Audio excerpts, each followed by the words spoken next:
HSC জীবনে physics এবং ম্যাথমেটিক্সের এমসিকিউতে ভালো করার জন্য কিভাবে কমপ্লিট একটা প্রিপারেশন নেওয়া যেতে পারে এবং পরীক্ষা হলে বসে তুমি কিভাবে ইফেক্টিভলি অ্যান্সার করে আসতে পারবা যেন তুমি সময়ের মধ্যেই সবগুলো অ্যান্সার সঠিকভাবে দিয়ে আসতে পারো। এবং এর জন্য আজকে ভিডিওর শেষে আমি তোমাদেরকে এই মডেল টেস্টের যে এমসিকিউটা রয়েছে সেটা সলভ করে দেখাই দিব যে কোন ওয়েতে তুমি যদি সলভ করো তাহলে সময়ের মধ্যে তুমি যেগুলো পারো সেগুলো 100% সঠিকভাবে অ্যান্সার করে আসতে পারবা। ফিজিক্স এবং হায়ার ম্যাথের এমসিকিউতে বেশিরভাগই থাকে ম্যাথমেটিক্স প্রবলেম এবং এই প্রবলেমগুলোর জন্যই আইদার অনেকে বুঝে না যে কিভাবে সলভ করতে হবে এবং দ্বিতীয়ত অনেকে সলভ করতে পারে কিন্তু এত সময় লেগে যায় যে সময়ের মধ্যে সলভ করতে পারে না। এখন আমি যদি আসি ফিজিক্সের ক্ষেত্রে কমপ্লিট প্রিপারেশন নেওয়ার জন্য দুইটা জিনিসের উপর খুব বেশি ফোকাস করতে হবে। এক, তোমার যে থিওরিটিক্যাল বইটা রয়েছে যে কোনো একটা বই, সেটা হতে পারে তপন স্যারের বই বা ইসাক স্যারের বই, যে কোনো একটা বই তোমার অবশ্যই লাইন বাই লাইন ভালো মতো পড়া থাকা লাগবে। আর দ্বিতীয়ত সবগুলো সূত্র, প্রত্যেকটা চ্যাপ্টার যত ছোট সূত্র বড় সূত্র ইম্পর্টেন্ট আনইম্পর্টেন্ট যত সূত্র আছে সবগুলো সূত্র ভালো মতো তোমার জানা লাগবে। কারণ আমার কাছে মনে হয় ফিজিক্সে কেউ যদি পরীক্ষা হলে যাওয়ার আগে তার পুরা ফিজিক্স ফার্স্ট পেপার বলো বা ফিজিক্স সেকেন্ড পেপার বলো সবগুলো চ্যাপ্টারের সবগুলো সূত্র মাথার মধ্যে নিয়ে পরীক্ষা হলে যেতে পারে, ইনশাল্লাহ সে এমসিকিউতে অটোমেটিক 20 থেকে 22টা সঠিকভাবে অ্যান্সার করে আসতে পারবে। এবং এর জন্য আমি তোমাদেরকে বলি যে একটা সামারি নোট করে নিতে পারো বা একটা খাতার মধ্যে বা একটা জায়গায় তুমি সবগুলো চ্যাপ্টারের সূত্রগুলোকে সাজায় রাখতে পারো যেন পরীক্ষায় যাওয়ার আগে বা মাঝে মাঝে প্রিপারেশন নেওয়ার সময় বারবার ওটাকে রিভিশন দেওয়ার মাধ্যমে সবগুলো সূত্র মাথার মধ্যে একদম ভালোভাবে ঢুকাই নিতে পারো। যেটা ছোট সূত্র হোক, ইম্পর্টেন্ট হোক, আনইম্পর্টেন্ট হোক, বেশ কিছু সূত্র আছে ফিজিক্স বই যেগুলো আসলে সিকিউ করার ক্ষেত্রে একদমই লাগবে না, এটা তুমি জানো, দ্যাটস ওয়াই তোমরা অনেকে এগুলোকে ইগনোর করো, পড়ো না, বাট এই জিনিসগুলো তোমার এমসিকিউতে চলে আসে।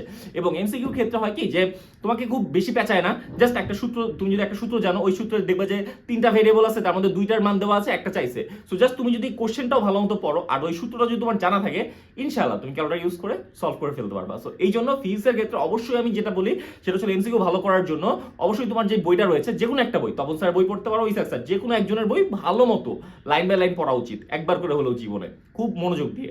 আর দ্বিতীয়ত প্রচুর প্র্যাকটিস করতে হবে। প্র্যাকটিসটা কই থেকে করবা? টেস্ট পেপার থেকে করতে পারো, গাইড থেকে করতে পারো, বোর্ডের গুলো করতে পারো, অন্যান্যগুলো করতে পারো, তোমার ইচ্ছা। বাট প্র্যাকটিস করার ক্ষেত্রে অবশ্যই সলিউশন না দেখে নিজে নিজে করার ট্রাই করবা। সময় লাগুক, শুরুর দিকে সময় বেশি লাগবে, বাট করতে করতে পরীক্ষা চলে আসার সময় দেখবে যে সময় অটোমেটিক কমে আসছে। সো শুরুর দিকে সময় লাগতে পারে, সমস্যা নেই, সময় দিবা, বাট চেষ্টা করবা সলিউশন না দেখে নিজে নিজে সলভ করার জন্য। এন্ড একটা পর্যায়ে গিয়ে দেখবা যে মোটামুটি সময়ের মধ্যে তুমি কভার করতে পারছো। আর ম্যাথমেটিক্সের ক্ষেত্রে যদি আমি বলি, ম্যাথমেটিক্সের ক্ষেত্রে তো সবই সূত্র, সবই ম্যাথমেটিক্যাল টার্ম। সো তোমাকে এই ক্ষেত্রে একটু স্ট্র্যাটেজিক ওয়েতে সলভ করা লাগবে, কারণ তুমি ম্যাথমেটিক্সের ক্ষেত্রে প্রত্যেকটা চ্যাপ্টারের ক্যালকুলেটর ইউজ করে 50 থেকে 60% এমসিকিউ সলভ করা যায় এবং কিছু কিছু চ্যাপ্টার 100%ই ক্যালকুলেটর ইউজ করে করা যায়। তুমি যদি কোনো ম্যাথ না পারো কোনো সমস্যা নাই, যেমন ম্যাথমেটিক্সের ক্ষেত্রে ইন্টিগ্রেশন আমি একটা ভিডিও দিচ্ছি, আমার এই প্লেলিস্টে পাবা, মানে আমার ইউটিউব চ্যানেলে গেলে পাবা, সেখানে আমি দেখাইছি 100% ক্যালকুলেটর ইউজ করে কিভাবে ইন্টিগ্রেশন পারা যায়। কারণ ইন্টিগ্রেশন এমন একটা জিনিস যেটা অনেকেই সিকিউর জন্য একদমই পড়ে না, জাস্ট এমসিকিউর জন্য কিছু দেখে যায় যেন অ্যান্সার করতে পারে। সো এই ক্ষেত্রে আমি তোমাদেরকে বলবো যে ম্যাথমেটিক্সের ক্ষেত্রে প্রিপারেশনটা তোমরা কিভাবে নিবা, অবশ্যই তোমাদের ফার্স্ট কাজটা থাকবে যে বইয়ের সবগুলো সূত্র আগে মাথার মধ্যে ভালো মতো ঢুকায় নাও।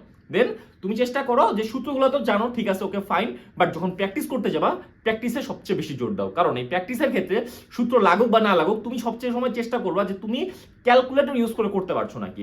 ক্যালকুলেটরে বেশ কিছু ট্রায়াল অ্যান্ড এররের মাধ্যমে অর্থাৎ অপশনগুলো চেক করে করে করা যায়।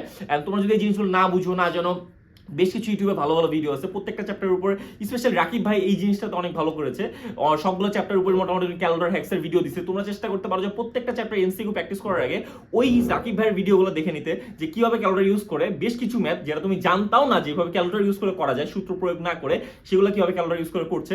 সো এটা তুমি রাকিব ভাইয়ের ভিডিও দেখে নিতে পারো, তাহলে আশা করা যায় যে তোমার প্রিপারেশনটা ভালো হয়ে যাবে এবং পরবর্তীতে তোমার একটা ভালো প্রিপারেশন থাকলে এরপরে আসে পরীক্ষার হলে কিভাবে ইফেক্টিভলি পারফর্ম করবা। কারণ তোমার সময় হচ্ছে 25 মিনিট আর 25টা এমসিকিউ, বাট তোমার কিন্তু সবগুলো এমসিকিউর জন্য 1 মিনিট করে সময় না, বা বাস্তব অর্থে 1 মিনিট করে লাগে না, কোনোটা ক্ষেত্রে 30-40 সেকেন্ড লাগবে, কোনোটা ক্ষেত্রে 1.5 মিনিট লাগতে পারে, 2 মিনিটও লাগতে পারে, ক্ষেত্র বিশেষে বা কোশ্চেনের উপর ডিপেন্ড করবে। কোনটা ছোট কোশ্চেন হয়, কোনটা বড় কোশ্চেন হয়, কোনটা থিওরিটিক্যাল কোশ্চেন হয়, কোনটা ম্যাথমেটিক্যাল কোশ্চেন হয়, কোনটা অনেক বড় ক্যালকুলেশন থাকে। বাট সবসময় ম্যাথমেটিক্সের ক্ষেত্রে একটা জিনিস চেষ্টা করবা, স্পেশালি হায়ার ম্যাথের ক্ষেত্রে, যে তুমি ক্যালকুলেটর ইউজ করে করতে পারছো নাকি এবং তুমি অপশনগুলো চেক করে ওইটা সমাধান করা যায় নাকি। যদি করা যায় তাহলে অবশ্যই সূত্র প্রয়োগ না করে, ম্যাথমেটিক্স না করে, অর্থাৎ তুমি সূত্র প্রয়োগ করে ম্যাথ না করে জাস্ট ক্যালকুলেটর ইউজ করে করতে পারছো নাকি, এটাতে তোমার সময়টা অনেকটাই বেঁচে যাবে। সো এইভাবে যদি করতে পারো আশা করা যায় তোমার প্রিপারেশনটা বেস্ট। আর পরীক্ষার হলে তুমি কিভাবে ইফেক্টিভলি অ্যান্সার করে আসবা সেটার জন্য আমি তোমাদেরকে এখন এই মডেল টেস্টটা সলভ করে দেখাবো। সো চলো শুরু করা যাক এই মডেল টেস্ট সলভ। মূলত আজকে আমি তোমাদেরকে যেই টেকনিকটা শেখাবো যেন তুমি যতগুলো অ্যাটলিস্ট পারো ততগুলো খুব দ্রুততম সময়ে অ্যান্সার করতে পারো। কারণ ম্যাথমেটিক্সে যেটা হয় যে তুমি পারো ঠিক আছে, বাট 25 মিনিটে 25টা এমসিকিউ সলভ করাটা অনেকের জন্যই কষ্টসাধ্য ব্যাপার হয়ে দাঁড়ায়। কিন্তু এই জিনিসটা অ্যাপ্লাই করার আগে তোমাকে কিছু জিনিস আগের থেকে জানতে হবে। প্রথমত তোমাকে অবশ্যই জানতে হবে যে তুমি একটা এমসিকিউ দেখে বলে দিতে পারবা 6 থেকে 8 সেকেন্ডের মধ্যে যে তুমি এমসিকিউটা পারবা নাকি পারবা না। এই জিনিসটা তোমাকে বুঝতে হবে, আর এর জন্য তোমাকে যথেষ্ট প্রিপারেশন নিতে হবে। ওকে, অ্যান্ড দ্বিতীয়ত তোমাকে এইটাও বুঝতে হবে যে 6 থেকে 8 সেকেন্ড একটা কোশ্চেন পড়ার মাধ্যমে তোমাকে এটাও বুঝতে হবে যে তোমার এই এমসিকিউটা সলভ করতে কত সময় লাগবে। তুমি কি 40 সেকেন্ডের মধ্যেই করতে পারবা, নাকি তোমার এটা 60 থেকে 70 সেকেন্ডের বেশি সময় লাগবে বা 1.5 মিনিট লাগতে পারে। সো এই জিনিসটাও তোমাকে বুঝতে হবে, যেমন যেটা ক্যালকুলেশন বড় বা একটু লং প্রসেসে করতে হবে সেটাতে একটু সময় বেশি লাগবে। সো এই দুটা জিনিস অ্যাটলিস্ট তোমাকে বুঝতে হবে, অ্যান্ড এইটুকু বোঝার জন্য তোমাকে যথেষ্ট পরিশ্রম করতে হবে, যথেষ্ট প্র্যাকটিস করতে হবে। এখন দেখো একটা জিনিস, যে আমরা এমসিকিউ শুরু করার পূর্বে তোমাকে একটা জিনিস মাথায় রাখতে হবে যে তুমি প্রত্যেকটা এমসিকিউ এর জন্য 6 থেকে 8 সেকেন্ড সময় পাবা জাস্ট রিডিং এর জন্য, এবং এই রিডিং পড়ার মাধ্যমে তোমাকে বুঝতে হবে যে তুমি কি এই এমসিকিউটা লেস দেন 40 সেকেন্ডের মধ্যে সলভ করতে পারছো, মানে একদম কমন পড়েছে এবং ক্যালকুলেটর চেপ দিয়ে তুমি ধাপাধাপ করে ফেলতে পারছো কি পারছো না। যদি পারো তাহলে ধাপাধাপ অ্যান্সার করে ফেলবা, গোল টু ওয়ার্ড করে ফেলবা। আর যদি তুমি দেখছো যে না এই এমসিকিউটা আমি পারি কিন্তু এটার ক্যালকুলেশনটা একটু বড় বা এটার মানে ক্যালকুলেটর চাপতে একটু বেশি সময় লাগবে, অর্থাৎ এটা আমার মোটামুটি 70 থেকে 80 সেকেন্ডের বেশি সময় লাগবে, অর্থাৎ 1.5 মিনিটের মতো সময় লাগবে, দেন ওটাতে আমরা একটা মার্ক করে রাখবো কোশ্চেনের পাশে, বুঝছো। এই দুটা জিনিস করবা। এক ক্ষেত্রে হচ্ছে 40 সেকেন্ডের কম সময় লাগবে একদম কমন, সেটা আমি শুধু ডাইরেক্ট গোল টু ওয়ার্ড করে ফেলবো অ্যান্সার শিটে। আরেকটা যেটা 70 থেকে 80 সেকেন্ডের বেশি সময় লাগবে, অর্থাৎ আমি পারি কিন্তু আমার 1.5 মিনিটের মতো সময় লাগতে পারে, সেক্ষেত্রে আমি একটা মার্ক দিব। হ্যাঁ, এই মার্ক দেওয়াটা একটু মাথায় রাখবা, বুঝছো। আর যেটা আমি আসলে পারি না বা আমি হয়তো বা লাস্টের সময় থাকলে চেষ্টা করব, সেগুলোর ক্ষেত্রে আমি ডাবল চিহ্ন দিব, বুঝছো। এই তিনটা জিনিস যদি তুমি বুঝো তাহলে আশা করি তোমার কোনো সমস্যা হবে না। তো চলো আমরা এখন শুরু করি। যেমন ধরো আমি একটা মডেল টেস্টের কোশ্চেন নিয়েছি, হ্যাঁ, তোমাদেরকে একদম ভালোভাবে বোঝানোর জন্য, ফিল করানোর জন্য। যেমন ধরো আমি কোশ্চেনটা হাতে পাওয়ার পরে বিসমিল্লাহ বলে শুরু করলাম। এখন 1 নাম্বার কোশ্চেন দেখে আমি বুঝতেছি যে এ বি হলে এ বি এর ক্রম কত। এটা আমার খুবই ইজিলি আমি শেষ করে ফেলতে পারবো, আমার 30 সেকেন্ডের কম সময় লাগবে। সো আমি এটা যেটা জানি সো ধূপধাপ অ্যান্সার করে ফেললাম। সাপোজ এটা হচ্ছে অ্যান্সার খ, হ্যাঁ, কথার কথা, আমি ম্যাথটা করছি না এখন আর। সো এটা ক। সো তুমি কি করো, তোমার যে অ্যান্সার শিট আছে, যেমন ধরো যে এখানে অ্যান্সার শিট দেওয়া আছে, তুমি ডাইরেক্ট এটা গোল টু ওয়ার্ড করে দিবা যে এটা হচ্ছে অ্যান্সার খ। ওকে, এরকম। দেন 2 নাম্বারটা অ্যান্সার করলাম, দেখলাম যে ও আচ্ছা এটা তো আমার একটু পারতেছি বুঝতেছি কিন্তু একটু সময় লাগবে। দেন আমি এখানে একটা জাস্ট ছোট্ট করে একটা পেন্সিল দিয়ে মার্ক করে রাখলাম, বুঝতে পেরেছো। আর তারপরে 3 নাম্বার আসলাম, 3 নাম্বার এটাও আমার টাইম লাগবে, এটাও আমি একটা মার্ক করে রাখলাম।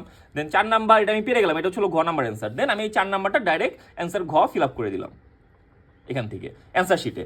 ওকে, দেন 5 নাম্বারে আসছি, 5 নাম্বারও আমার হচ্ছিল 5 নাম্বার আমি ধরো পারবোই না, হ্যাঁ, এটা আমার অনেক সময় লাগবে, আমি বুঝতেছি না এটা কীভাবে করতে হয়, আমি এটা পারবোই না। সো এখানে আমি ডাবল চিহ্ন দিয়ে রাখছি। দেন 6 নাম্বারে আসি, 6 নাম্বার আমি এটা পারবো, এটা হচ্ছিল গ নাম্বার অ্যান্সার হবে, তো 6-এর আমি গ অ্যান্সার করে দিই। এভাবে আমি 7ও পারছি, 8ও পারছি, 8-এ হচ্ছিল আমি পারবো, মানে একটু সময় লাগবে। তারপর 9 একটু সময় লাগবে, 10 আমি একদমই পারবো না, 11, 12, 13 সবগুলো হচ্ছিল ক ক অ্যান্সার হবে, ধরে নিচ্ছি আমি 11, 12, 13 সবগুলো হচ্ছিল ক ক অ্যান্সার। সো 11-র ক নাম্বারটা আমি গোল টু ওয়ার্ড করে দিচ্ছি, 12-র ক্ষেত্রে ক নাম্বারটা গোল টু ওয়ার্ড করে দিচ্ছি, 13-র হচ্ছে খ নাম্বার অ্যান্সার। সো আমি খ নাম্বারটা অ্যান্সার করে দিচ্ছি। হ্যাঁ, 13 নাম্বার শেষ। 14 নাম্বারে এসে দেখলাম যে না এটা আমি পারবো কিন্তু একটু সময় লাগবে, তার মানে একটা মার্ক দিয়ে রাখছি। অ্যান্ড এইভাবে 15 নাম্বারও একটা মার্ক দিয়ে রাখছি, 16 নাম্বারের গ নাম্বার অ্যান্সার হবে, 16 নাম্বার আমি গটা ফিল আপ করে দিব এইভাবে। তারপরে 17 নাম্বার আমার একটু সময় লাগতে পারে, সো আমি এটা 1 নাম্বার। 18 নাম্বার আমি পারবোই না, সো এটা ডাবল চিহ্ন দিয়ে রাখছি। 19 নাম্বার আমার হচ্ছে হলো ক নাম্বার অ্যান্সার। আমি কিন্তু এগুলো একটা আন্দাজে দিচ্ছি আর কি, হ্যাঁ, আমি জানি না কোনটার অ্যান্সার কি, সো আন্দাজে দিচ্ছি তোমাদের বোঝার সুবিধার্থে। দেন 20 নাম্বারটা আমি জানি হচ্ছিল এটার 4টাই হবে বা এটা একটু সময় লাগবে, আমি বুঝতেছি না, সো আমি এটা একটা মার্ক দিয়ে রাখলাম, এটা পরে দেখবো। দেন 21 নাম্বার আমি হচ্ছে জানি এটা খ অ্যান্সার, সো 21 নাম্বার হচ্ছে হলো খ। তারপর 22 নাম্বার, 22 নাম্বার এটা হচ্ছিল গ হবে, সো 22 নাম্বার গ, এটাও আমি গোল টু ওয়ার্ড করে দিচ্ছি এখান দিয়ে, বুঝছো। আর 23 নাম্বারের ক্ষেত্রে 23 নাম্বার হচ্ছিল খ হবে অ্যান্সার, সো আমি 23 নাম্বারের খটা অ্যান্সার করে দিচ্ছি এখান থেকে। 24 নাম্বার আমি জানি যে এটা আমার একটু সময় লাগবে, সো আমি একটা মার্ক করে রাখছি। আর 25 নাম্বারের ঘ হবে, যেটা আমি পারবো না সাপোজ, আচ্ছা ধরলাম 25 নাম্বার আমি পারবোই না, সো এটা ডাবল চিহ্ন দিচ্ছি। এখন দেখো তার মানে কি, তুমি তোমার যে 25 মিনিট সময় আছে হাতে, সেই 25 মিনিটের মধ্যে তুমি জাস্ট 10 মিনিট সময় ব্যয় করে তুমি অলরেডি যেগুলো পারার কথা, মানে যেগুলো 100% শিওর তুমি পারবা, সেগুলো কিন্তু তোমার অ্যান্সার করা শেষ। 1, 2, 3, 4, 5, 6, 7, 8, 9, 10, 11, টোটাল তুমি 11 নাম্বার পেয়ে গেছো এখানে। 11 নাম্বার তোমার একদম কারেক্ট শিওর, এখানে কোনো ভুল হবে না, হ্যাঁ, কারণ এখানে তুমি যথেষ্ট কেয়ারফুলি শুরুতে অ্যান্সার করে ফেলছো। এখন তোমার কাজ হচ্ছিল আরেক রাউন্ডে খেলা। আরেক রাউন্ডে কি করবে, 2 নাম্বার যেগুলো তো ছিল সিঙ্গেল মার্ক করা আছে সেই মার্কগুলোর দিকে তাকাও। 2 নাম্বার এটা হালকা পাতলা একটু ক্যালকুলেশন করো, ক্যালকুলেশন করে 1 মিনিট 1.5 মিনিট সময় পর্যন্ত লাগতে পারে, লাগাও, সমস্যা নাই। হ্যাঁ, যতটুকু সময় লাগে তুমি অ্যান্সার বের করলো, যেটা ছিল গ নাম্বার আর কি। সো তুমি 2 এর ছিল গ নাম্বারটি এভাবে দেখাই ফেলো। এইভাবে তুমি 2, 3, তারপর 8, 9, তারপরে 14, এই যে 5 নাম্বারও তুমি টাচ করবে না, 10 নাম্বারও টাচ করবে না, 18 নাম্বারও টাচ করবে না, 25 নাম্বার টাচ করবে না। বাকি যেগুলো 1 মার্ক করা আছে সেগুলো টাচ করে সেগুলো অ্যান্সার করে ফেলো। এখন দেখলে যে তোমার টোটাল মোটামুটি 20টা অ্যান্সার হয়ে গেছে। অ্যান্ড এই 20টার মধ্যে তুমি ইনশাল্লাহ 20টাই পারবা। কাহিনী হচ্ছে গিয়ে যে তুমি কতগুলো পারছো না, তুমি জাস্ট 5টা পারছো না। কিন্তু এইভাবে যদি তুমি অ্যান্সার করো, অর্থাৎ তুমি যেটা পারো না সেটা যদি তুমি 1 সেকেন্ড মানে 6 থেকে 8 সেকেন্ডের বেশি সময় না দাও, তাহলে এতটুকু আমি তোমাকে গ্যারান্টি দিতে পারি যে তোমার এখানে যথেষ্ট সময় বেঁচে যাবে। এবং তুমি যদি 20টাও পারো, ইনশাল্লাহ তোমার 20 মিনিটের মধ্যে কভার আপ হয়ে যাবে। এখন তুমি যে 5 মিনিট সময় পাচ্ছ, এই 5 মিনিট সময় তুমি চেষ্টা করো যে এই যে যেগুলো ডাবল মার্ক দেওয়া আছে সেগুলো চেষ্টা করে দেখো, ক্যালকুলেটর ইউজ করে বা তোমার মাথা খাটায় যে কোনোভাবে মনে পড়ে নাকি। হ্যাঁ, দেন যদি মনে পড়ে তাহলে ওটা অ্যান্সার করে দিলা। এটাতে তুমি 2 মিনিট সময় নিবা না 3 মিনিট সময় নিবা, তোমার ইচ্ছা। এখন তুমি দেখতে পারো এই যে আমার যে 2টা করে মার্ক দেওয়া আছে এর মধ্যে সবচেয়ে সোজা কোনটা, যেটা সবচেয়ে সোজা সেইটাতে আমি সবার আগে শুরু করবো। সেটাতে 1 মিনিট লাগলো, 2 মিনিট লাগলো, 3 মিনিট লাগলো, সমস্যা নাই। আমি যতগুলো করতে পারি ততগুলো আমার বোনাস। আমি 20টা পারতাম আমার নিজ যোগ্যতায়, এই 20টা আমি সঠিক সময়ের মধ্যে সঠিকভাবে অ্যান্সার করতে পারছি নাকি, এটা হলো তোমার চ্যালেঞ্জ। এরপরে তুমি যতগুলো অ্যান্সার করবে সেটা হলো তোমার বোনাস হয়ে থাকবে, বুঝছো? সো এইভাবে যদি তুমি অ্যান্সার করতে পারো তোমার এমসিকিউতে, ইনশাআল্লাহ তুমি যতটুকু পারো, তোমার অ্যাবিলিটি যতটুকু, তুমি পরিশ্রম করে যতটুকু শিখেছো ততটুকু তুমি সময়ের মধ্যে খুব ভালো মতো ইনশাআল্লাহ কমপ্লিট করে আসতে পারবা। নির্ভুলভাবে 100% সঠিকভাবে তুমি অ্যান্সার করে আসতে পারবা। এই টেকনিকটা যদি তুমি ফলো করতে পারো প্রপারলি, ইনশাআল্লাহ।